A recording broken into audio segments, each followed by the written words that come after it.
One India Kannada YouTube ಚಾನಲ್ಗೆ ಸ್ವಾಗತ. ನಾನು ಸಂದೀಪ್.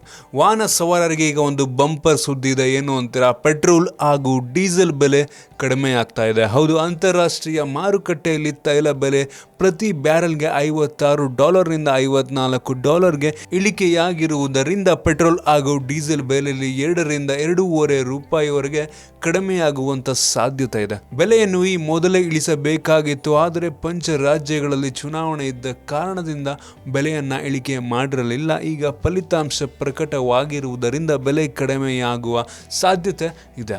ಇದು ಒಂದು ರೀತಿ ಸಂತೋಷದ ವಿಷಯ ಅಂತಾನೆ ಹೇಳ್ಬೋದು. ಈ ಒಂದು ಪೆಟ್ರೋಲ್ ಮತ್ತು ಡೀಸೆಲ್ ಬೆಲೆ ಕಳೆದ 3-4 ವರ್ಷಗಳಿಂದ ತುಂಬ ಏರ್ತಾನೆ ಬಂದಿತ್ತು. ಆದರೆ ಇತ್ತೀಚಿನ ದಿನಗಳಲ್ಲಿ ಒಂದು ಬೆಲೆ ಕಡಿಮೆ ಆಗ್ತಿರುವಂಥದ್ದು ಒಂದು ಒಳ್ಳೆಯ ವಿಚಾರ. ಕೆಲವು ಜನ ಈ ಒಂದು ಮೋದಿಯವರು ಬಂದಿದ್ದು ರೇಟ್ ಕಮ್ಮಿ ಆಗೋದಕ್ಕೆ ಕಾರಣ ಅಂತ ಅಂತಾರೆ. ಅಲ್ಲ, ಮೋದಿಯವರು ಅಲ್ಲ, ಅಂತಾರಾಷ್ಟ್ರೀಯ ಮಾರುಕಟ್ಟೆಯಲ್ಲಿ ಒಂದು ಬ್ಯಾರೆಲ್ಗೆ ಬೆಲೆ ಕಮ್ಮಿ ಆಗಿರುವುದರಿಂದ ಈ ಒಂದು ಬೆಲೆ ಕಮ್ಮಿ ಆಗ್ತಿರುವಂಥದ್ದು ಮೋದಿಯವರಲ್ಲ. ನಿಮ್ಗೆ ಅನಿಸುತ್ತೆ ಒಂದು ಪೆಟ್ರೋಲ್ ಮತ್ತು ಡೀಸೆಲ್ ಬೆಲೆ ಇಳಿಕೆ ಆಗ್ತಿರುವಂಥದ್ದು? ಕೆಳಗಡೆ ಕಾಮೆಂಟಲ್ಲಿ ತಿಳಿಸಿ. ನಿಮ್ಗೇನಾದರೂ ಈ ವಿಡಿಯೋ ಇಷ್ಟ ಆಗಿದ್ರೆ ಲೈಕ್ ಮಾಡಿ, ಶೇರ್ ಮಾಡಿ. ಇದೇ ರೀತಿ ನಮ್ಮ ಬೇರೆ ಬೇರೆ ವಿಡಿಯೋಗಳಿಗೆ ಒನ್ ಇಂಡಿಯಾ ಕನ್ನಡ ಯೂಟ್ಯೂಬ್ ಚಾನಲ್ಗೆ ಸಬ್ಸ್ಕ್ರೈಬ್ ಮಾಡಿ.